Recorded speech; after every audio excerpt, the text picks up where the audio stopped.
अति प्रचंड चक्रवाती तूफान बिपरजॉय के चलते गुजरात हाई अलर्ट पर। बिपरजॉय के उत्तर पूर्व दिशा के आगे बढ़ते हुए कल शाम तक सौराष्ट्र, कच्छ और पाकिस्तान के तटीय इलाकों को पार करने के आसार। 125-135 किलोमीटर प्रति घंटा की रफ्तार से चल सकती हैं हवाएं। आज और कल गुजरात में भारी बारिश के आसार।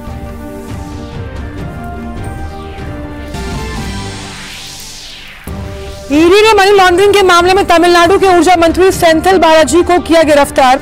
लंबी पूछताछ के बाद पीएमएलए के प्रावधानों के तहत हुई सेंथिल बालाजी की गिरफ्तारी।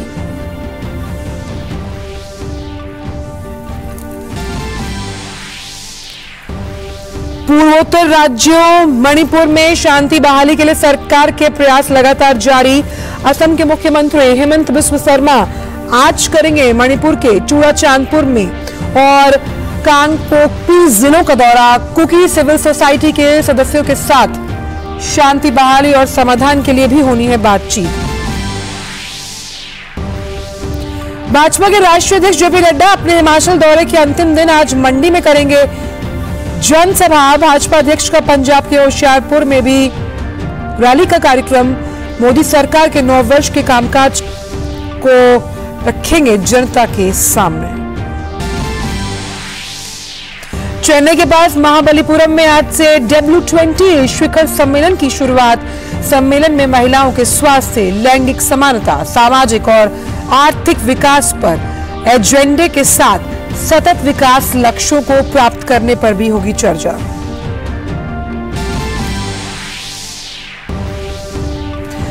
खेल की खबरों में भारतीय कुश्ती संघ की अगर बात करें तो चुनावों की तारीखों का ऐलान हुआ। 19 जून से शुरू होगा नामांकन की प्रक्रिया। 6 जुलाई को सभी पदों के लिए होगा मतदान। उसी दिन आने हैं नतीजे। यौन शोषण के आरोपों में घिरे ब्रजभूषण शरण सिंह इस चुनाव से रहेंगे दूर। नमस्कार, आप देख रहे हैं डीडी न्यूज। मैं हूं आंचल गुलाटी गुंबर और आइए अब जान लेते हैं इन सभी खबरों को विस्तार के साथ। तो अति गंभीर चक्रवाती तूफान बिपरजॉय के चलते गुजरात हाई अलर्ट पर है। मौसम विभाग ने सौराष्ट्र, कच्छ के लिए रेड अलर्ट जारी किया। बिपरजॉय उत्तर पूर्व की दिशा में आगे बढ़ रहा है। मौसम विभाग ने बताया कि तूफान बिपरजॉय के कल शाम तक उत्तर पूर्व दिशा की ओर बढ़ने और सौराष्ट्र, कच्छ और जखाऊ बंदरगाह के पास गुजरात के मांडवी और पाकिस्तान में कराची के तटीय इलाकों को पार करने की संभावना। इस दौरान हवाएं 125 से 135 किलोमीटर घंटे की रफ्तार से चल सकती हैं। तूफान के कारण कच्छ, देवभूमि, द्वारका, पोरबंदर, जामनगर, राजकोट, जूनागढ़ और सौराष्ट्र में आज अलग अलग स्थानों पर भारी से बहुत तेज वर्षा होने की संभावना जताई जा रही है। बिपरजॉय के खतरे से निपटने के लिए राज्यों के साथ मिलकर केंद्रीय एजेंसियां पूरी तरह से मुस्तैद।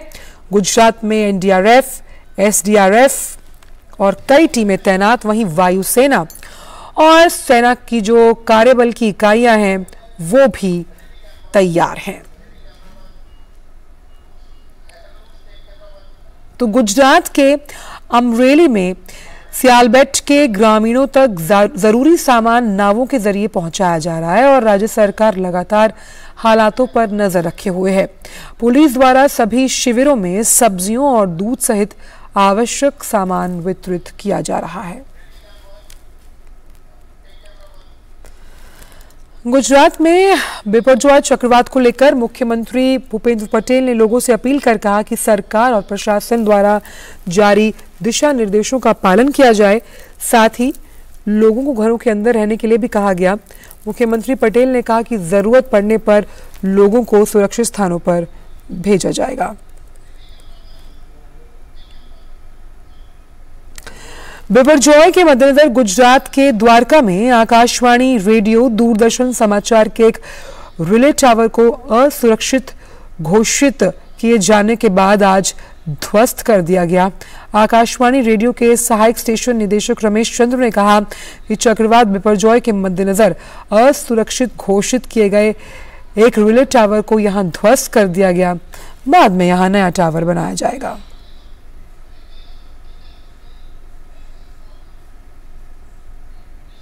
क्योंकि ये अनसेफ डिक्लेयर कर दिया था, सिविल कंस्ट्रक्शन विंग हमारी है, तो फिर अनसेफ डिक्लेयर हो गया था। और उसके बाद रात में एसडीएम साहब का फ़ोन भी आया, डिप्टी कलेक्टर साहब का, कि इसको नीचे गिराओ, कोई कहीं गिरेगा, ये अगल बगल में बिल्डिंग है, डैमेज हो सकता है। तो उसकी वजह से हमें इमरजेंसी में आके जो है गिराना पड़ा, और कोई हानि नहीं हुई, बिल्डिंग हमारी सेफ है, सब कुछ सेफ है।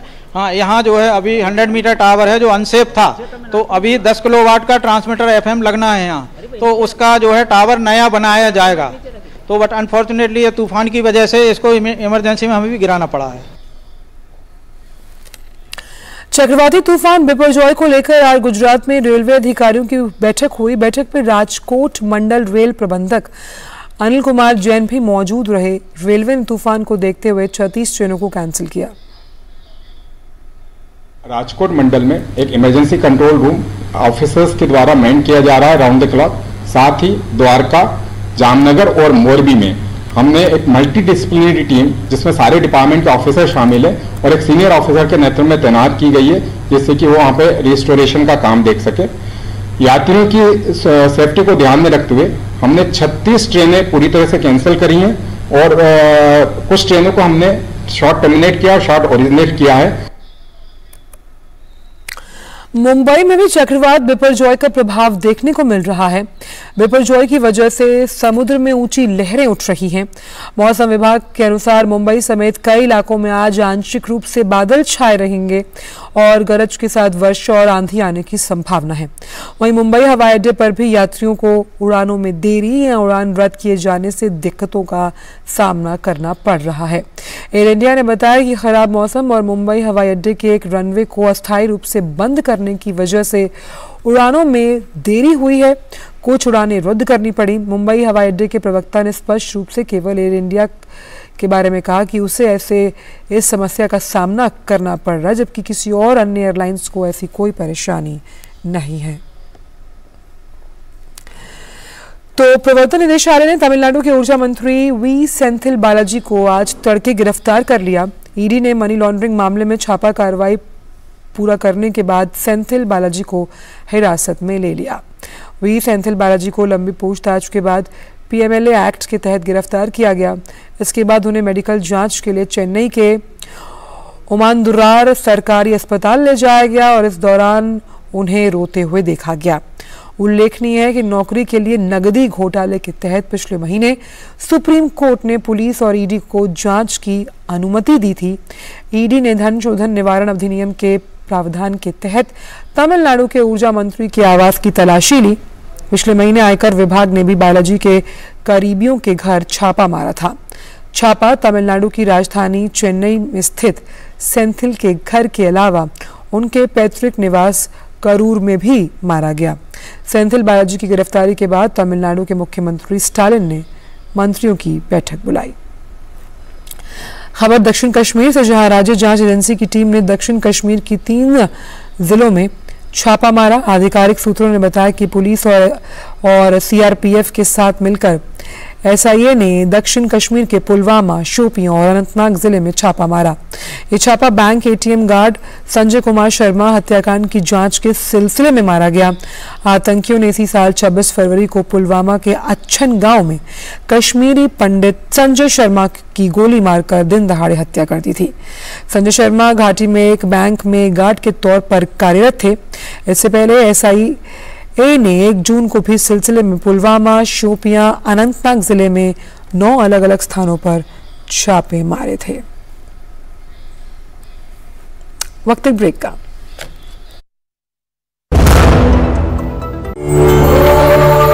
Yoga, in the ancient Indian language Sanskrit, means to conjoin. Conjoining our body with the mind and conjoining our soul with the universal spirit is yoga. In the 20th century, some of these antique but evergreen ideas were tested with the scientific tools to ascertain and demonstrate their veracity in a world that craved for empirical evidence. Indian yoga gurus demonstrated how the metabolic changes, the rate of heart or pulse, the electrical activities of heart and brain, the body temperature and the oxygen intake of the body could be so well regulated by asanas, pranayams and dhyan. This immediately led to a much greater acceptance of yoga as an alternative lifestyle. At the same time, many learned men took this quintessential Indian practice to the world and firmly established it on the international arena. Ayush मंत्रालय, भारत सरकार द्वारा जनहित में जारी। वसुधैव कुटुम्बकम्।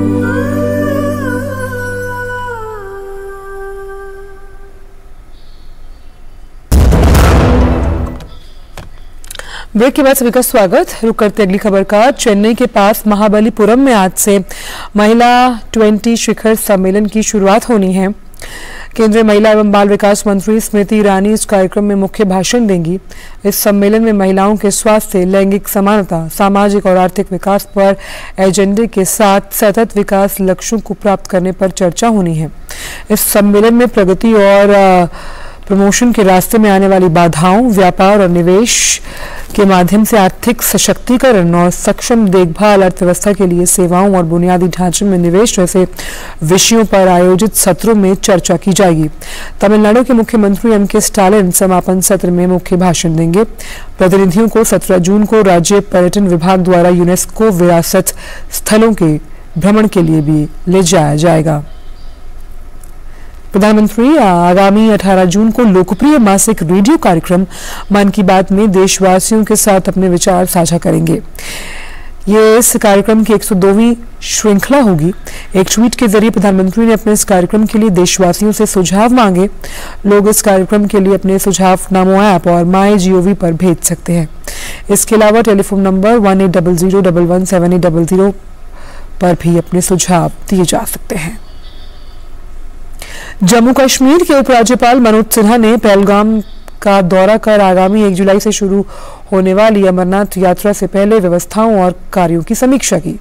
समीक्षा के बाद एक बैठक हुई जिसमें श्री अमरनाथ जी श्राइन बोर्ड के CEO समेत कई अधिकारी मौजूद रहे।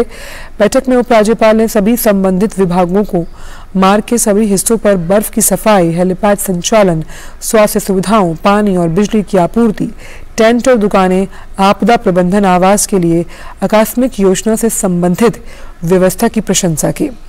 उपराज्यपाल ने रेलवे स्टेशन, हवाई अड्डे, यात्रा मार्गों और शिविरों पर तीर्थ यात्रियों के लिए सभी आवश्यक सेवाएं सुलभ बनाने का निर्देश दिया। उपराज्यपाल ने शिविरों में साफ सफाई सुनिश्चित करने के लिए पेयजल और साफ सफाई से संबंधित व्यवस्थाओं और सुविधाओं का भी जायजा लिया। उन्होंने डॉक्टर्स और नर्सिंग स्टाफ के अतिरिक्त टीमों के साथ एक मजबूत स्वास्थ्य सेवा और आपातकालीन बुनियादी ढांचा तैयार करने के लिए अधिकारियों को निर्देश भी दिए हैं। आज विश्व रक्तदाता दिवस है। लोगों में रक्तदान की जागरूकता को बढ़ावा देने और रक्तदाता के प्रति आभार व्यक्त करने के उद्देश्य से हर साल इस दिवस को मनाया जाता है। रक्तदान करने से किसी जरूरतमंद की मदद की जा सकती है, उसकी जान बचाई जा सकती है। स्वास्थ्य मंत्री मनसुख मांडविया ने विश्व रक्तदाता दिवस पर ट्वीट किया। उन्होंने लिखा, आइए हम सब नियमित रूप से रक्तदान करने का संकल्प करें और किसी को जीवन का अमूल्य उपहार दें। और अब बात कच्चे तेल को लेकर, तो अंतर्राष्ट्रीय बाजार में कच्चे तेल की कीमतों में उतार चढ़ाव जारी है। कच्चे तेल का भाव $75 प्रति बैरल और WTI जो ब्रेंट क्रूड है वो $70 प्रति बैरल के करीब। हालांकि सार्वजनिक क्षेत्र की तेल और गैस विपणन कंपनियों ने पेट्रोल डीजल की कीमतों में कोई फेरबदल नहीं किया। अंतर्राष्ट्रीय बाजार में हफ्ते के 30वें दिन शुरुआती कारोबार में ब्रेंट क्रूड 0.22% की गिरावट के साथ $74 प्रति बैरल के आसपास ट्रेंड कर रहा है। वहीं इंडियन ऑयल की वेबसाइट के मुताबिक बुधवार को दिल्ली में पेट्रोल ₹96.72, डीजल ₹89.62, मुंबई में पेट्रोल ₹106.31, डीजल ₹94.27, कोलकाता में पेट्रोल ₹106.03, डीजल ₹92.76, चेन्नई में पेट्रोल ₹106.63 और डीजल ₹94.24 प्रति लीटर बिक रहा है। खबर जापान से, जहां एक सैन्य प्रशिक्षण रेंज में हुई गोलीबारी में एक व्यक्ति की मौत हुई है। गोलीबारी की घटना में 2 अन्य लोग घायल भी हुए हैं। मीडिया रिपोर्ट्स की माने तो गोलीबारी गिफू शहर में हुई। एक युवक को गोलीबारी के संदेह में गिरफ्तार भी किया गया है। पूर्व अमेरिकी राष्ट्रपति डोनाल्ड ट्रंप ने गोपनीय दस्तावेज मामले में संघीय आपराधिक आरोपों पर दोषी होने से इनकार कर दिया। उन पर पद छोड़ने के बाद अवैध रूप से राष्ट्रीय सुरक्षा से संबंधित दस्तावेज रखने और अधिकारियों द्वारा इन्हें मांगे जाने पर झूठ बोलने का आरोप है। इस मामले में मियामी, फ्लोरिडा की संघीय अदालत में आत्मसमर्पण करने पर उन्हें गिरफ्तार कर लिया गया, पर सुनवाई के बाद उन्हें बिना शर्त जाने की अनुमति दे दी गई। न्यायाधीश जोनाथन गुडमैन के समक्ष अर्जी में ट्रंप ने कहा कि वो गोपनीय दस्तावेज के मामले में दोषी नहीं है। ट्रंप को बिना किसी शर्त या यात्रा प्रतिबंधों के बिना अदालत छोड़ने की अनुमति दे दी गई। ट्रंप ने आज सुबह प्रेस को संबोधित करते हुए कहा कि मेरे खिलाफ अभियोग और शक्ति का जघन्य दुरुपयोग किया जा रहा है। यूक्रेनी सेना ने बखमुख्त के नजदीक रूसी सेना पर हमला किया। यूक्रेन के तीसरे असॉल्ट ब्रिगेड ने वीडियो पर इस हमले की जानकारी दी। यूक्रेन के उप रक्षा मंत्री हाना मलिहार ने कहा कि यूक्रेन की सेना इस पूर्वी शहर के नजदीक 250 मीटर तक आगे बढ़ी है। रूस ने आधिकारिक तौर पर यूक्रेन के दावे को स्वीकार नहीं कहा और उसने कहा कि यूक्रेन के हमले को नाकाम किया गया है। यूक्रेन राष्ट्रपति ज़ेलेंस्की ने यूक्रेन की सेना के बखमुख्त शहर के पूर्व युद्ध के दक्षिण मोर्चे पर आगे बढ़ने की सराहना की। अपने रात के वीडियो संबोधन में दक्षिण मोर्चे पर तावरिया में अपने सेना को आगे बढ़ने की उन्होंने भूरी प्रशंसा की और कहा कि हर एक भूमि का 1 इंच मुक्त करवाना है। राष्ट्रपति ने मध्य यूक्रेन में अपने गृहनगर क्रीवी री में रूसी मिसाइल हमले के बारे में बात करते हुए कहा कि मिसाइलों के कुछ घटकों का निर्माण यूक्रेन के साझेदार देशों में किया गया था। अमेरिका यूक्रेन को सैन्य सहायता का एक नया पैकेज देगा जो कुल $32 करोड़ तक होगा। रूस के खिलाफ जवाबी कार्रवाई को मजबूत करने के उद्देश्य से रॉकेट, मिसाइल और अन्य गोला बारूद भी भेजा जाएगा। वहीं अधिकारियों ने कहा कि इस सहायता में प्रशिक्षण के लिए धनराशि भी शामिल है। पेंटागन ने कहा कि अमेरिका यूक्रेन की हथियारों से मदद कर रहा है क्योंकि रूस के खिलाफ यूक्रेन का जवाबी हमला जारी है। यूक्रेन युद्ध समाप्त करने और संकट सुलझाने के लिए रूसी राष्ट्रपति पुतिन ने पश्चिमी देशों से सैन्य मदद बंद करने की बात कही। पुतिन का मानना है कि यूक्रेन संघर्ष के पीछे पश्चिमी देशों का हाथ है। पुतिन ने कहा कि रूस अपने सामने विशेष सैन्य अभियान के जरिए धीरे धीरे यूक्रेन का असैन्यकरण करने में लगा है। अगर पश्चिमी देश संघर्ष को हल करना चाहते हैं तो उन्हें कीव को हथियार देना बंद करना होगा। उन्होंने जोर देकर कहा कि पश्चिम को यूक्रेन के हथियारों की आपूर्ति बंद करने की जरूरत है अगर वो जारी संघर्ष को हल करना चाहते हैं। लेकिन पुतिन के प्रस्ताव के कुछ देर बाद ही अमेरिका ने यूक्रेन को $325 मिलियन के नए रक्षा पैकेज का ऐलान किया। इससे साबित हो गया कि अमेरिका समेत पश्चिमी देश यूक्रेन के खुद हार मानने तक सैन्य सहायता देना जारी रखेंगे। वक्त एक ब्रेक का।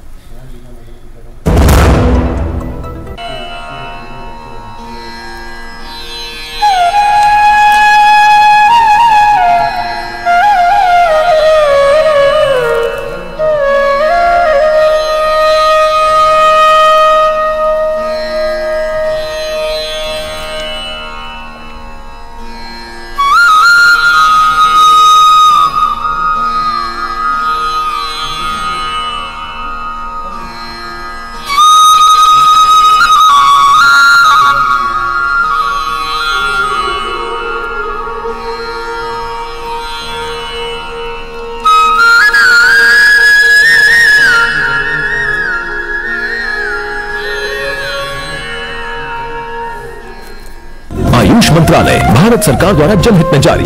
वसुधैव कुटुंबकम्।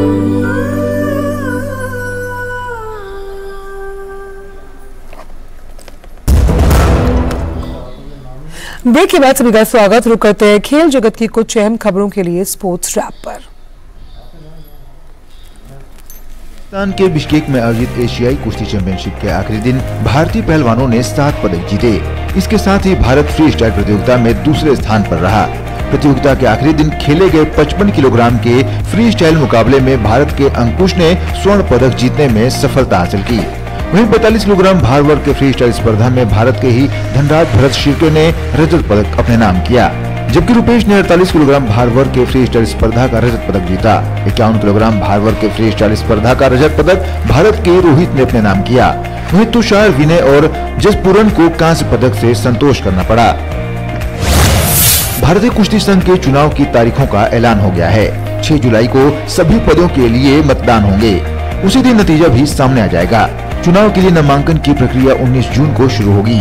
पहलवानों द्वारा लगाए गए आरोपों में घिरे बृजभूषण सिंह इस चुनाव से दूर रहेंगे। गौरतलब है कि खेल मंत्री अनुराग सिंह ठाकुर के साथ बैठक में कई मुद्दों पर बनी सहमति के बाद पहलवान 15 जून तक धरना रोकने के लिए राजी हुए थे। चेन्नई में चल रहे स्क्वैश विश्व चैंपियनशिप में भारत ने अपने अभियान की शुरुआत शानदार अंदाज में की है। प्रतियोगिता के पहले दिन ग्रुप बी में भारत ने हांगकांग को 4-0 के अंतर से हराया। हांगकांग के चुंग यार्ड लॉन्ग के साथ खेले गए पहले मैच को भारत के अभय सिंह ने 7-2, 7-3, 7-6 के अंतर से अपने नाम कर लिया। इसके बाद जोशना चिनप्पा ने चिंग हे फंग को 7-1, 7-5, 7-2 से हराकर भारत को 2-0 की बढ़त दिला दी। वहीं तीसरे मैच में सौरव घोषाल ने एंडीज लिंग को 5-7, 7-2, 7-5, 7-1 से हराया। फिर तन्वी खन्ना ने टोबित से को 5-7, 6-7, 7-1, 7-4, 7-3 के अंतर से हराकर भारत को 4-0 से जीत दिला दी। भारत आज पूल बी में दक्षिण अफ्रीका से भिड़ेगा, जहां भारतीय टीम की कोशिश जीत के सिलसिले को आगे बढ़ाने की होगी। इंडोनेशिया ओपन के पुरुष एकल मुकाबले में आज किदाम्बी श्रीकांत अपने अभियान की शुरुआत करेंगे। प्रतियोगिता के पहले दौर में श्रीकांत का सामना चीन के लू गुआंगजू से होगा। एक अन्य पुरुष एकल में थाईलैंड ओपन सेमीफाइनल तक पहुंचे लक्ष्य सेन का सामना पहले दौर में दुनिया के 10वें नंबर के खिलाड़ी चीन के ली जी जिया से होगा। वहीं भारत के उभरते हुए बैडमिंटन स्टार प्रियांशु राजावत पहले दौर के मुकाबले में थाईलैंड के विटेडर्सन से भिड़ेंगे। प्रतियोगिता के महिला एकल में आकर्षी कश्यप का सामना कोरिया के एन से यंग से होगा। भारतीय ओलंपिक संघ ने वॉलीबॉल फेडरेशन ऑफ इंडिया के लिए 4 सदस्यीय एडहॉक कमेटी की नियुक्ति की घोषणा कर दी है। इस समिति में 5वें सदस्य के रूप में एक सेवानिवृत्त न्यायाधीश को जोड़ने का प्रावधान होगा। इस एडहॉक कमेटी का गठन वॉलीबॉल फेडरेशन ऑफ इंडिया के परामर्श पर किया गया है। Sports desk, DD news. और अब बात एक खूबसूरत पहल से जुड़ी हुई। बचपन में धूल मिट्टी में खेलना, शरारतें करने पर माँ की डांट और फिर प्यार से मनाना, भला किसे याद नहीं। जब हम बच्चे थे तो बड़े होने की जल्दी थी, और अब जब बड़े हो गए हैं तो बचपन बहुत याद आता है। लेकिन बहुत बच्चे ऐसे भी हैं जिनका बचपन उनसे छीन लिया जाता है मजबूरियों और जिम्मेदारियों की वजह से। ऐसे ही कुछ बच्चों की मदद के लिए आगे आए हैं कुछ हाथ। कौन से हैं वो हाथ, कैसे कर रहे हैं मदद, जानते हैं इस रिपोर्ट के जरिए। बचपन हमेशा खेलता कूदता ही अच्छा लगता है, लेकिन 2 जून की रोटी की मजबूरी क्या कुछ नहीं करवा देती। ये सुनकर किसी के भी रोंगटे खड़े हो जाएं। जी हाँ, पटियाला के एक प्रमुख चौक लीला भवन में कुछ छोटे छोटे बच्चे अक्सर शाम को अपने परिवार का पेट पालने के लिए गुब्बारे बेचते मिल जाते हैं। ये छोटा बच्चा मोनू है, जो अपने भाई बहन और अपनी माँ का जीवन यापन करने के लिए दिन में स्कूल और रात में कंप्यूटर क्लास से आने के बाद चौराहे पर गुब्बारे बेचता है, जिससे ये रोजाना 100 से 200 रुपए कमा लेता है। जबकि मोनू के घर की मजबूरी है, उसके पिता रिक्शा चलाते हैं, लेकिन वे ज्यादा पैसे नहीं कमा पाते। परिवार की मदद के लिए वह दिन में स्कूल से आने के बाद यहाँ चौराहे पर गुब्बारे बेचता है। इसी तरह जश्न सिंह के पिता रिक्शा चलाते हैं। वो स्कूल के बाद यहाँ आ जाता है, गुब्बारे बेचता है। माँ यहाँ पर गुब्बारे फुला कर देती है और वे 100 से 200 रुपए कमाकर घर ले जाते हैं, जिससे घर का राशन आ जाता है। इन्हीं परिस्थितियों से निकलने के लिए पटियाला की एक स्वयंसेवी संस्था जनहित समिति ने बीड़ा उठाया है इन्हें कुशल बनाने का, और इसलिए समिति के सदस्यों द्वारा इन बच्चों को सिलाई कढ़ाई और मेहंदी लगाने के गुर सिखाए जा रहे हैं। इतना ही नहीं, ये बच्चे समाज के मुख्य धारा से जुड़ सके, इसके लिए बच्चों को लीला भवन चौक के पार्क में मुफ्त ट्यूशन भी दिया जा रहा है। मकसद यही है कि बच्चे अपना भविष्य संवार सकें और अच्छे ढंग से जीवन यापन कर सकें। मैं पढ़ना, लिखना, कंप्यूटर चलाना और मेहंदी लगाना सीख रहा हूँ। इधर आकर मुझे मेहंदी ड्राइंग सिखाई गई है। मेरे पिताजी जेल में हैं, जो नशा बेचते थे, इसलिए उन्हें जेल हो गई। इसी कारण हम लोग यहाँ गुब्बारे बेचते हैं। हमारे नीडी सेक्शंस के जो छोटे छोटे बच्चे सड़कों के ऊपर गुब्बारे बेचने के लिए मजबूर होते हैं अपने हालात के कारण, उनको रिहेबिलिटेट करने के लिए हमारे डोनर्स ने भी सजेशन दिया और हमारी कोशिश थी, और जिसके तहत हमारे टीचर्स ने जो जनहित समिति के हैं उनको पेंटिंग और स्टिचिंग पर्टिकुलरली, ताकि वो अपने पैरों पे खड़े हो सकें। समिति पिछले 35 वर्षों से तमाम तरह की समाज सेवा के काम जैसे गरीबों को मुफ्त दवाएं, मुफ्त एम्बुलेंस, एजुकेशन। और इस वक्त की बड़ी खबर आ रही है उत्तराखंड में कि उत्तराखंड के उत्तरकाशी में लव जिहाद के विरोध में 15 जून को होने जा रही महापंचायत के खिलाफ दायर याचिका पर सुप्रीम कोर्ट ने सुनवाई से इनकार कर दिया। तो उत्तरकाशी में लव जिहाद के विरोध में 15 जून को होनी थी ये पंचायत। सुप्रीम कोर्ट ने साफ ये कहा कि कानून व्यवस्था कायम करना राज्य सरकार की जिम्मेदारी है, याचिकाकर्ता को अपना पक्ष हाईकोर्ट में रखना चाहिए था। दरअसल याचिकाकर्ता जो है वकील शाहरुख आलम, उन्होंने हेट स्पीच को लेकर सुप्रीम कोर्ट के पुराने फैसले का हवाला देते हुए वेकेशन बेंच के सामने इस मामले को उठाया था। तो उत्तरकाशी में लव जिहाद को लेकर ये महापंचायत होनी थी, जिस पर सुनवाई को लेकर सुप्रीम कोर्ट ने साफ तौर पर इनकार कर दिया। सुप्रीम कोर्ट ने साफ ये कहा कि कानून व्यवस्था कायम रखना जो है वो राज्य की जिम्मेदारी है, आप हाई कोर्ट के सामने अपनी बात रखें। हाई कोर्ट भी इस मसले पर सुनवाई में समर्थ है, हाई कोर्ट पर विश्वास रखना चाहिए। इस बड़ी खबर को आपके लिए ट्रैक कर रहे हैं। तो उत्तरकाशी में लव जिहाद के विरोध में 15 जून को यह महापंचायत होनी थी और इस महापंचायत के खिलाफ ये याचिका दायर की गई थी सुप्रीम कोर्ट में, जहां पर सुप्रीम कोर्ट ने साफ ये कहा कि आप हाई कोर्ट जाएं और हाई कोर्ट के जो प्रक्रिया है, जो कानूनी प्रक्रिया है, उस पर विश्वास रखें, हाई कोर्ट को अपना काम करने दें। और महापंचायत पर सरकार की सख्ती को लेकर किस तरह से लगातार ये बात सामने आ रही है कि इसका विरोध जो था वो कैसे शुरू हुआ, इसके विरोध को लेकर ही ये याचिका जो है वो डाली गई थी।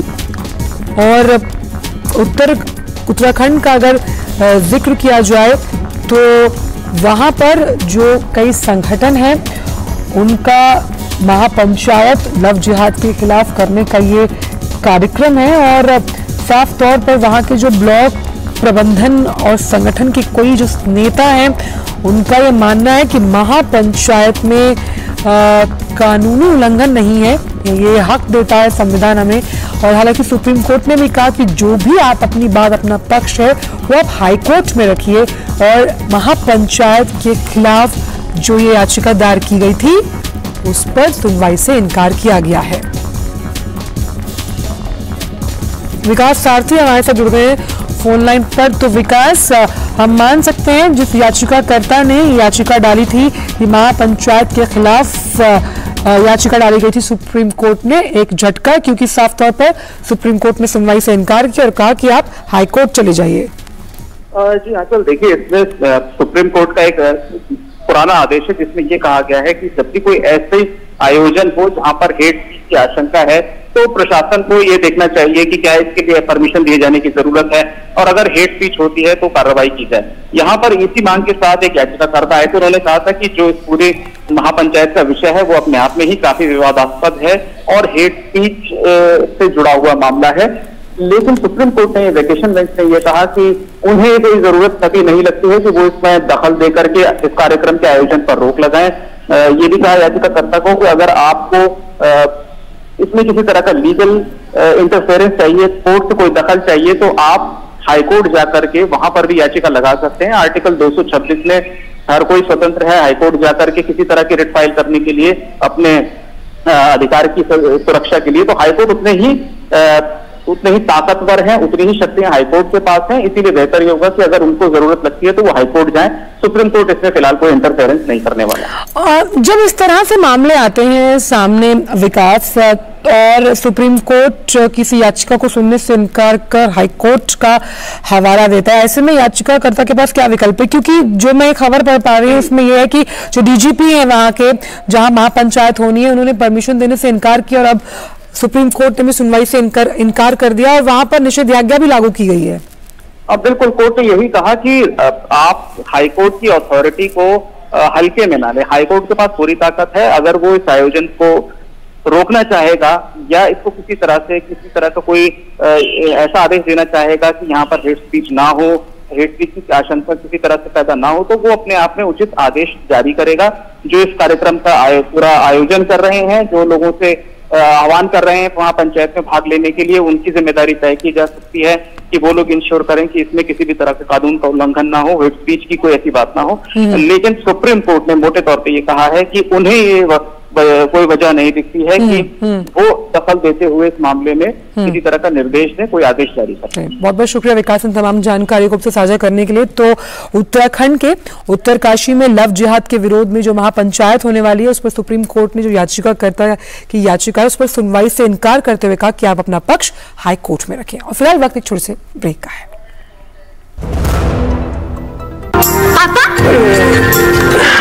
पापा, क्या आर्यभट्ट ने जीरो की खोज की थी? हाँ बेटा, दुनिया को जीरो इंडिया ने दिया था। और ये जो हम योग कर रहे हैं ना, ये भी दुनिया को इंडिया ने दिया है। वाह पापा। अरे बेटा, योग से हमें जीरो कॉस्ट पे हेल्थ इंश्योरेंस भी मिलता है। पापा फिर तो मैं रोज योग करूंगी।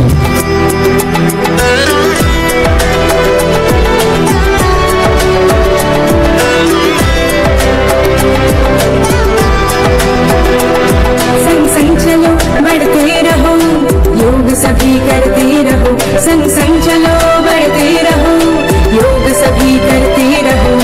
योग करने से स्मरण शक्ति बढ़ती है, सब आसानी से याद हो जाता है। योगा ही जीवन का एक आधार है। योग से बॉडी बहुत फ्लेक्सिबल होती है। बढ़ते रहो, योग सभी करते रहो। आयुष मंत्रालय, भारत सरकार द्वारा जनहित में जारी। वसुधैव कुटुंबकम्।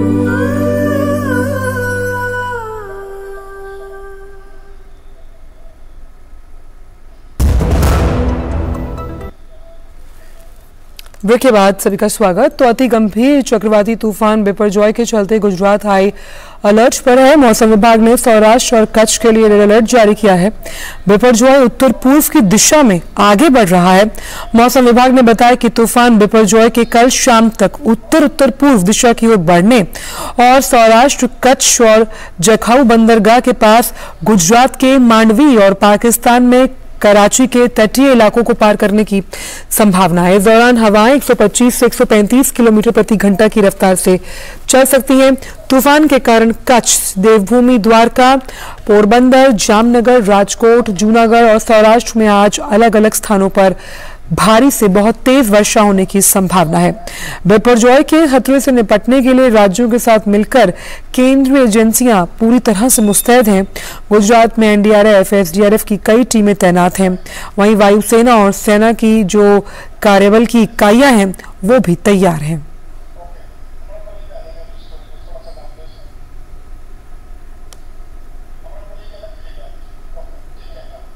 गुजरात के अमरेली में सियालबेट के ग्रामीणों तक जरूरी सामान नाव के जरिए पहुंचाया जा रहा है। राज्य सरकार लगातार हालातों पर नजर रखे हुए है। पुलिस द्वारा सभी शिविरों में सब्जियां और दूध सहित जो आवश्यक सामान है वो वितरित किया जा रहा है।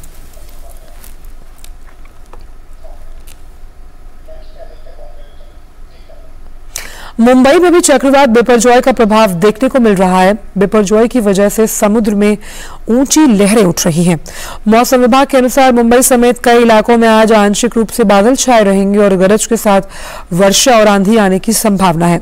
वहीं मुंबई हवाई अड्डे पर भी यात्रियों को उड़ानों में देरी या फिर उड़ान रद्द किए जाने की दिक्कतों का सामना करना पड़ रहा है। एयर इंडिया ने बताया कि खराब मौसम और मुंबई हवाई अड्डे के एक रनवे को अस्थायी रूप से बंद करने के कारण उड़ानों में विलंब हुआ और कुछ उड़ानें रद्द करनी पड़ी। मुंबई हवाई अड्डे के प्रवक्ता ने स्पष्ट किया कि केवल एयर इंडिया को इस समस्या का सामना करना पड़ रहा है, जबकि अन्य एयरलाइंस को कोई परेशानी नहीं हो रही। गुजरात के मांडवी में तूफानी चक्रवात बिपरजॉय के कारण तेज और ऊंची लहरें उठती हुई दिखाई दे रही हैं।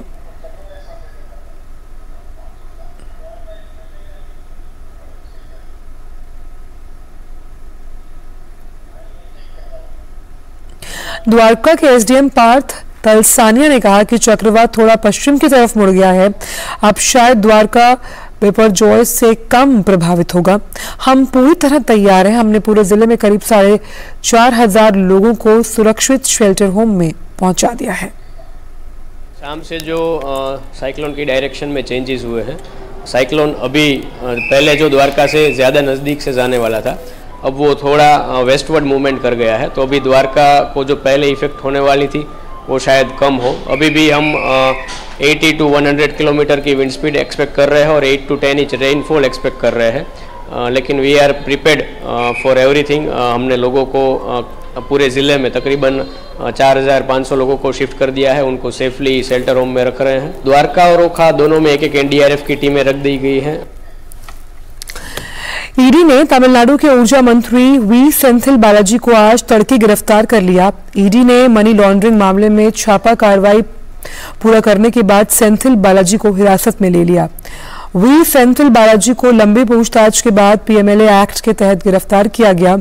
इसके बाद उन्हें मेडिकल जांच के लिए चेन्नई के उमांदुरार सरकारी अस्पताल ले जाया गया। इस दौरान मंत्री सेंथिल को रोते हुए देखा गया। उल्लेखनीय है कि नौकरी के लिए नकदी घोटाले के तहत पिछले महीने सुप्रीम कोर्ट ने पुलिस और ईडी को जांच की अनुमति दी थी। ईडी ने धन शोधन निवारण अधिनियम के प्रावधान के तहत तमिलनाडु के ऊर्जा मंत्री के आवास की तलाशी ली। पिछले महीने आयकर विभाग ने भी बालाजी के करीबियों के घर पर छापा मारा था। छापा तमिलनाडु की राजधानी चेन्नई में स्थित सेंथिल के घर के अलावा उनके पैतृक निवास करूर में भी मारा गया। सेंथिल बालाजी की गिरफ्तारी के बाद तमिलनाडु के मुख्यमंत्री स्टालिन ने मंत्रियों की बैठक बुलाई। दक्षिण कश्मीर में राज्य जांच एजेंसी की टीम ने दक्षिण कश्मीर के 3 जिलों में छापा मारा। आधिकारिक सूत्रों ने बताया कि पुलिस और सीआरपीएफ के साथ मिलकर एसआईए ने दक्षिण कश्मीर के पुलवामा, शोपियां और अनंतनाग जिले में छापा मारा। ये छापा bank ATM guard Sanjay Kumar Sharma हत्याकांड की जांच के सिलसिले में मारा गया है। आतंकियों ने इसी साल 26 फरवरी को पुलवामा के अच्छन गांव में कश्मीरी पंडित संजय शर्मा की गोली मारकर हत्या कर दी थी। संजय शर्मा घाटी में एक बैंक में गार्ड के तौर पर कार्यरत थे।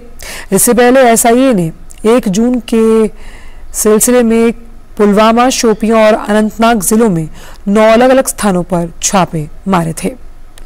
खबर चेन्नई से, जिसके पास महाबलीपुरम में आज से महिला 20 शिखर सम्मेलन की शुरुआत होनी है। केंद्रीय महिला एवं बाल विकास मंत्री स्मृति ईरानी इस कार्यक्रम में मुख्य रूप से भाषण देंगी। इस सम्मेलन में महिलाओं के स्वास्थ्य, लैंगिक समानता, सामाजिक और आर्थिक विकास पर एजेंडे के साथ सतत विकास लक्ष्यों को प्राप्त करने पर चर्चा होनी है। इस सम्मेलन में प्रगति और प्रमोशन के रास्ते में आने वाली बाधाओं, व्यापार और निवेश के माध्यम से आर्थिक सशक्तिकरण और सक्षम देखभाल, अर्थव्यवस्था के लिए सेवाओं और बुनियादी ढांचे में निवेश जैसे विषयों पर आयोजित सत्रों में चर्चा की जाएगी। तमिलनाडु के मुख्यमंत्री एमके स्टालिन समापन सत्र में मुख्य भाषण देंगे। प्रतिनिधियों को 17 जून को राज्य पर्यटन विभाग द्वारा यूनेस्को के जो विरासत स्थल हैं उनके भ्रमण के लिए भी ले जाया जाएगा।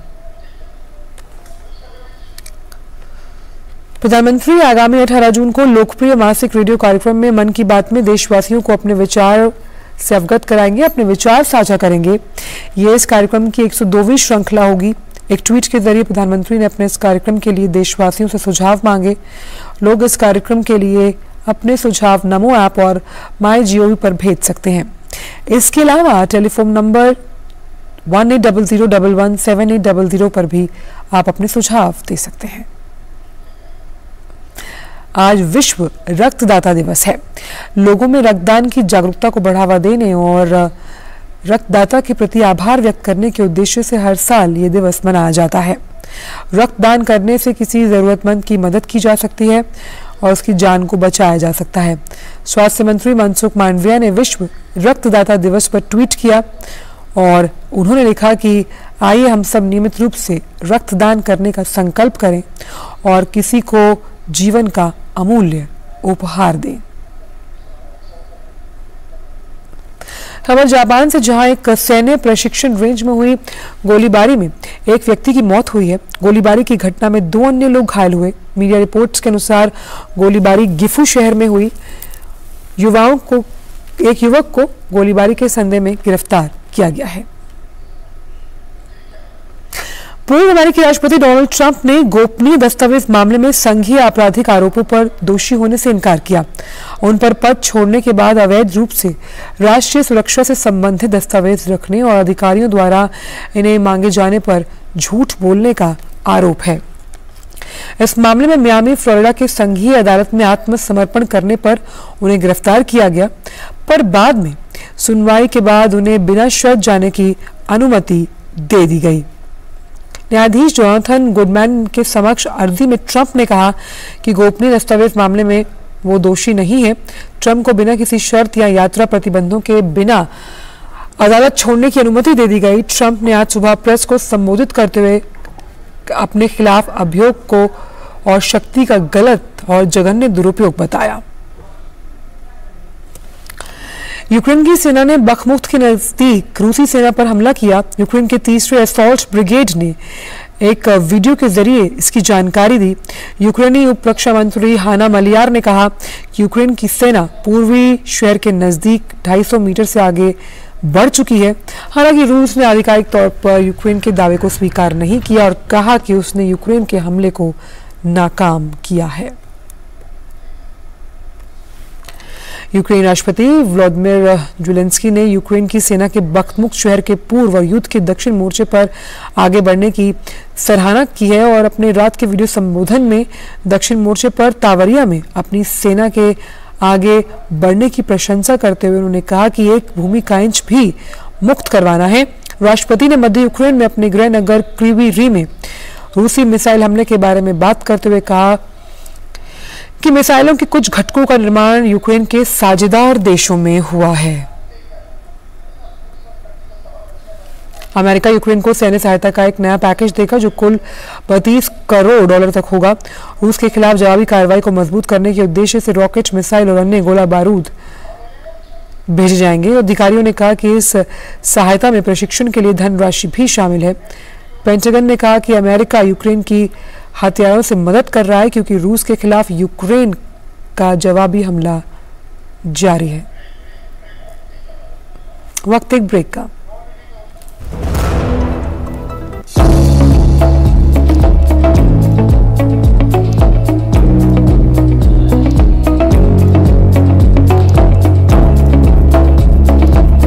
Common Yoga Protocol video in 22 Indian official languages are available on MDNIY YouTube channel. Director MDNIY.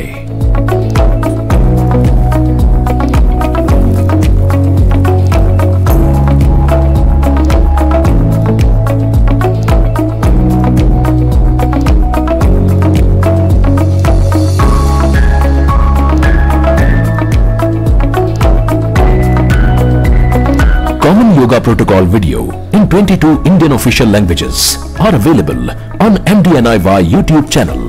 Director MDNIY. Ayush मंत्रालय, भारत सरकार द्वारा जनहित में जारी। वसुधैव कुटुम्बकम्।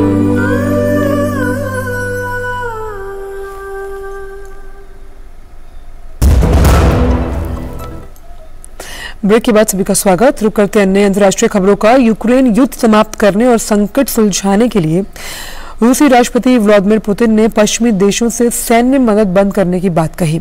पुतिन का मानना है कि यूक्रेन संघर्ष के पीछे पश्चिमी देशों का हाथ है।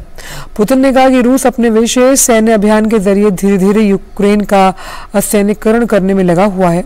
अगर पश्चिमी देश संघर्ष को हल करना चाहते हैं तो उन्हें कीव को हथियार देना बंद करना होगा। उन्होंने जोर देकर कहा कि पश्चिम को यूक्रेन को लेकर हथियारों की आपूर्ति बंद करने की जरूरत है अगर वे जारी संघर्ष को हल करना चाहते हैं। लेकिन पुतिन के इस प्रस्ताव के कुछ ही देर बाद अमेरिका ने यूक्रेन को $325 मिलियन के नए रक्षा पैकेज का ऐलान किया है देने को लेकर, और इससे साबित होता है कि अमेरिका समेत पश्चिमी देश यूक्रेन के खुद हार मानने तक सैन्य सहायता देना जारी रखेंगे। अंतर्राष्ट्रीय परमाणु ऊर्जा एजेंसी के महानिदेशक राफेल ग्रोसी ज़ापोरिज़िया परमाणु ऊर्जा संयंत्र का दौरा करेंगे। ये दौरा पिछले सप्ताह परमाणु संयंत्र के पास बांध टूटने के बाद हो रहा है। दौरे से पहले राफेल ग्रोसी ने यूक्रेनी राष्ट्रपति ज़ेलेंस्की से मुलाकात की। अंतर्राष्ट्रीय परमाणु ऊर्जा एजेंसी ने रविवार को कहा कि खकोवका बांध के नीचे की ओर नष्ट होने के कारण जलाशय के जो पानी है वो एक अपना बड़ा हिस्सा खो चुके हैं और जल स्तर की जांच के लिए संयंत्र के पास साइट का दौरा करने की जरूरत है। खकोवका बांध जो है उससे सिंचाई, पीने का पानी और जो बिजली संकट है उससे यूक्रेन को पार पाने में मदद मिलती है। खबर नाइजीरिया से, जहां नौका दुर्घटना में कम से कम 150 लोगों की मौत हुई है। भार क्षमता से अधिक लोगों को लेकर जा रही ये नाव बुधवार सुबह नदी में पलट गई। गोताखोर बाकी लोगों की तलाश कर रहे हैं। पुलिस प्रवक्ता ओका सन्मी अजयाई के मुताबिक यह हादसा उत्तरी नाइजीरिया में हुआ। नदी में नौका हादसे का शिकार हुए ये लोग शादी समारोह से लौट रहे थे। करीब 180 लोग सवार थे। नाव मध्य नाइजर राज्य और उत्तर पश्चिमी केब्बी राज्य में वारा के बीच पलट गई। स्पेन में कैटालान इलाके में भारी बारिश होने के कारण सड़कों पर पानी भर गया। पानी भरने की वजह से वाहनों की आवाजाही में भी काफी परेशानी हो रही है। बार्सिलोना के उत्तर में स्थित टेरासा इलाके में भारी बारिश हुई, जिसकी वजह से सड़कों पर जल जमाव हो गया। वाहन चालकों को अपने वाहन निकालने में दिक्कतों का सामना करना पड़ रहा है।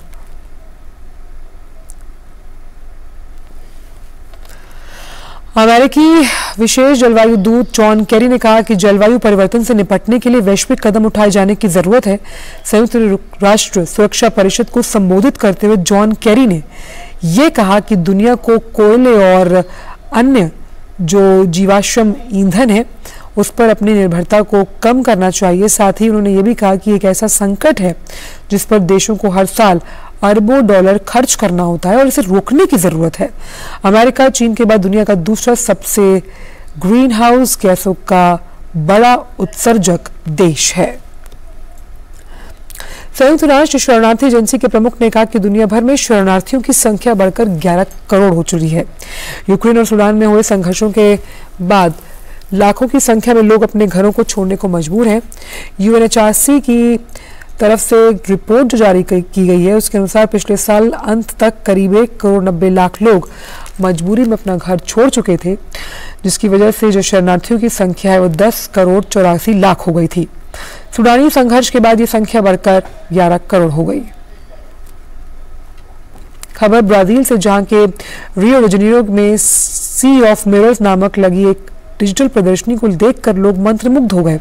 स्क्रीन और दर्पण पर डिजिटल तकनीक के जरिए मछली, जेलफिश, कोरल, मिल्की वे ग्लेशियर और सूर्यास्त जैसी चीजों को प्रदर्शनी में दिखाया गया। इसके अलावा प्रदर्शनी में लोग दर्पणों और क्रिस्टल के साथ खेलने का आनंद ले सकते हैं।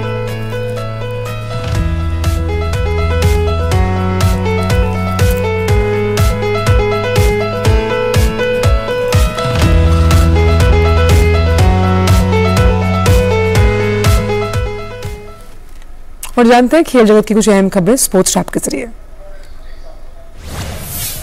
किर्गिस्तान के बिश्केक में आयोजित एशियाई कुश्ती चैंपियनशिप के आखिरी दिन भारतीय पहलवानों ने 7 पदक जीते। इसके साथ ही भारत फ्री स्टाइल प्रतियोगिता में दूसरे स्थान पर रहा।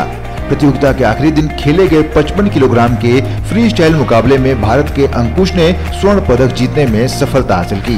वहीं 45 किलोग्राम भार वर्ग के फ्री स्टाइल स्पर्धा में भारत के ही धनराज भरत शिर्के ने रजत पदक अपने नाम किया, जबकि रुपेश ने 48 किलोग्राम भार वर्ग के फ्री स्टाइल स्पर्धा का रजत पदक जीता। 51 किलोग्राम भार वर्ग के फ्री स्टाइल स्पर्धा का रजत पदक भारत के रोहित ने अपने नाम किया। वहीं तुषार, विनय और जसपुरन को कांस्य पदक से संतोष करना पड़ा। भारतीय कुश्ती संघ के चुनाव की तारीखों का ऐलान हो गया है। 6 जुलाई को सभी पदों के लिए मतदान होंगे। उसी दिन नतीजा भी सामने आ जाएगा। चुनाव के लिए नामांकन की प्रक्रिया 19 जून को शुरू होगी। पहलवानों द्वारा लगाए गए आरोपों में घिरे बृजभूषण सिंह इस चुनाव से दूर रहेंगे। गौरतलब है कि खेल मंत्री अनुराग सिंह ठाकुर के साथ बैठक में कई मुद्दों पर बनी सहमति के बाद पहलवान 15 जून तक धरना रोकने के लिए राजी हुए थे। चेन्नई में चल रहे स्क्वैश विश्व चैंपियनशिप में भारत ने अपने अभियान की शुरुआत शानदार अंदाज में की है। प्रतियोगिता के पहले दिन ग्रुप बी में भारत ने हांगकांग को 4-0 के अंतर से हराया। हांगकांग के चुंग यार्ड लॉन्ग के साथ खेले गए पहले मैच को भारत के अभय सिंह ने 7-2, 7-3, 7-6 के अंतर से अपने नाम कर लिया। इसके बाद जोशना चिनप्पा ने चिंग हे फंग को 7-1, 7-5, 7-2 से हराकर भारत को 2-0 की बढ़त दिला दी।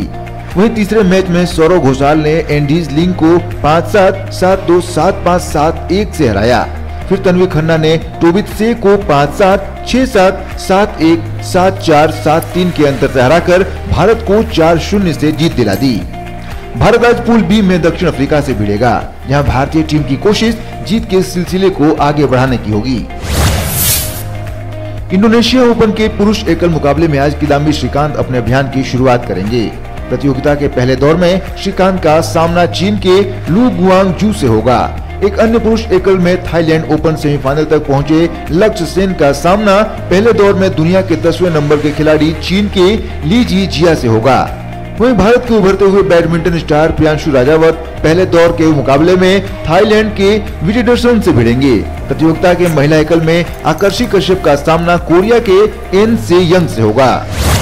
भारतीय ओलंपिक संघ ने वॉलीबॉल फेडरेशन ऑफ इंडिया के लिए 4 सदस्यीय एडहॉक कमेटी की नियुक्ति की घोषणा कर दी है। इस समिति में 5वें सदस्य के रूप में एक सेवानिवृत्त न्यायाधीश को जोड़ने का प्रावधान होगा। इस एडहॉक कमेटी का गठन वॉलीबॉल फेडरेशन ऑफ इंडिया के परामर्श पर किया गया है। Sports desk, DD news. और अब बात एक अच्छी पहल को लेकर। तो बचपन में धूल मिट्टी में खेलना, शरारतें करने पर माँ की डांट और फिर प्यार से मनाना भला किसे याद नहीं। जब हम बच्चे थे तो बड़े होने की जल्दी थी, अब बड़े हो गए हैं तो बचपन बहुत याद आता है। लेकिन बहुत से बच्चे ऐसे हैं जिनका बचपन उनसे छीन लिया गया और वो मजबूरियों और जिम्मेदारियों की भेंट चढ़ गए। ऐसे ही कुछ बच्चों की मदद के लिए आगे कुछ हाथ आए हैं। देखते हैं ये खास रिपोर्ट। बचपन हमेशा खेलता कूदता ही अच्छा लगता है, लेकिन 2 जून की रोटी की मजबूरी क्या कुछ नहीं करवा देती। ये सुनकर किसी के भी रोंगटे खड़े हो जाएं। जी हाँ, पटियाला के एक प्रमुख चौक लीला भवन में कुछ छोटे छोटे बच्चे अक्सर शाम को अपने परिवार का पेट पालने के लिए गुब्बारे बेचते मिल जाते हैं। ये छोटा बच्चा मोनू है, जो अपने भाई बहन और अपनी माँ का जीवन यापन करने के लिए दिन में स्कूल और रात में कंप्यूटर क्लास से आने के बाद चौराहे पर गुब्बारे बेचता है, जिससे ये रोजाना 100 से 200 रुपए कमा लेता है। जबकि मोनू के घर की मजबूरी है, उसके पिता रिक्शा चलाते हैं, लेकिन वे ज्यादा पैसे नहीं कमा पाते। परिवार की मदद के लिए वह दिन में स्कूल से आने के बाद यहाँ चौराहे पर गुब्बारे बेचता है। इसी तरह जश्न सिंह के पिता रिक्शा चलाते हैं, वह स्कूल के बाद यहाँ आ जाता है, गुब्बारे बेचता है। माँ यहाँ पर गुब्बारे फुला कर देती है और वे 100 से 200 रुपए कमा कर घर ले जाते हैं, जिससे घर का राशन आ जाता है। इन्हीं परिस्थितियों से निकलने के लिए पटियाला की एक स्वयंसेवी संस्था जनहित समिति ने बीड़ा उठाया है इन्हें कुशल बनाने का, और इसलिए समिति के सदस्यों द्वारा इन बच्चों को सिलाई कढ़ाई और मेहंदी लगाने के गुर सिखाए जा रहे हैं। इतना ही नहीं, ये बच्चे समाज के मुख्य धारा से जुड़ सकें, इसके लिए बच्चों को लीला भवन चौक के पार्क में मुफ्त ट्यूशन भी दिया जा रहा है। मकसद यही है कि बच्चे अपना भविष्य संवार सकें और अच्छे ढंग से जीवन यापन कर सकें। मैं पढ़ना, लिखना, कंप्यूटर चलाना और मेहंदी लगाना सीख रहा हूँ। इधर आकर मुझे मेहंदी ड्राइंग सिखाई गई है। मेरे पिताजी जेल में हैं, जो नशा बेचते थे, इसलिए उन्हें जेल हो गई। इसी कारण हम लोग यहाँ गुब्बारे बेचते हैं। हमारे नीडी सेक्शंस के जो छोटे छोटे बच्चे सड़कों के ऊपर गुब्बारे बेचने के लिए मजबूर होते हैं अपने हालात के कारण, उनको रिहेबिलिटेट करने के लिए हमारे डोनर्स ने भी सजेशन दिया और हमारी कोशिश थी, और जिसके तहत हमारे टीचर्स ने जो जनहित समिति के हैं उनको पेंटिंग और स्टिचिंग पर्टिकुलरली, ताकि वो अपने पैरों पे खड़े हो सकें। समिति पिछले 35 वर्षों से तमाम तरह की समाज सेवा के काम, जैसे गरीबों को मुफ्त दवाएं, मुफ्त एम्बुलेंस, एजुकेशन और पौधारोपण का कार्य कर रही है। इन बच्चों की मजबूरी को देखते हुए इन्हें प्रोफेशनल ट्रेनिंग दी जा रही है, जिससे कि वो अपने जीवन में कुछ कर सकें और आगे बढ़ सकें। हमारे यहाँ टीचर हैं जो बच्चों को सिलाई, पेंटिंग और कौशल सिखा रहे हैं। बच्चों से भी बहुत अच्छा रिस्पांस मिल रहा है। 1.5 महीने से ये क्लास चल रही है, 3 तो 5 शाम के टाइम। तो उसके बाद ये गरीब बच्चे जो गुब्बारे बेचते हैं, जो बाल मजदूरी है, कहते हमने ख़त्म करनी है। तो ये बच्चों को सिखाओ जो अपने घर पे बैठे हैं और इधर जगह जगह ना घूमें। सिर्फ इतना ही नहीं, समिति द्वारा जरूरतमंद बच्चों की फीस, कॉपी किताबें, पर्यावरण की रक्षा के लिए पौधारोपण व उन पौधों का संरक्षण, जरूरतमंद मरीजों को दवाएं उपलब्ध कराई जाती हैं। गुड न्यूज जज्बा इंडिया के लिए पटियाला से शिव नारायण जांगड़ा की रिपोर्ट, डीडी न्यूज। और फिलहाल समाचारों में इतना ही, दीजिए इजाजत, नमस्कार।